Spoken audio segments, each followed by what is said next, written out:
Cata Maite Perroni, además de actriz y cantante, ahora también se lanza como empresaria con una línea de ropa para mujeres que lleva su propio nombre. La verdad es que sí, es algo que había soñado hace mucho tiempo y ahora lo puedo compartir, ahora se materializa y es una realidad.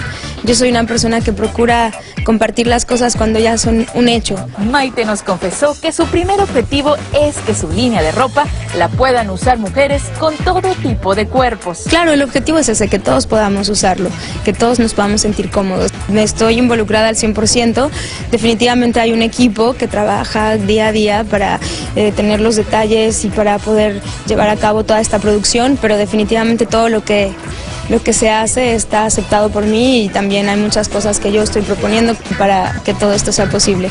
Maite aprovechó su lanzamiento de ropa para también compartir con sus fans que desde muy tempranito llegaron para tomarse fotos y compartir con ella.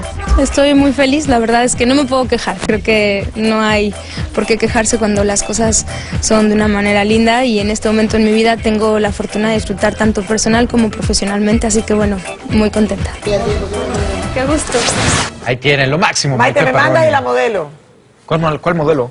No, me mandas y la modelo, la línea de ropa. La ropa, no la modelo que me la mande a mí. Sí, tú quédate con la ropa. No, yo voy a ser la modelo de tu ropa. Sí. Oye, va a estar bonita. A mí me encanta Maite Perroni. Todo lo que hace, lo hace con mucha divina, clase y mujer. es divina. Preciosa, Un besote para ti. preciosa. Qué bueno.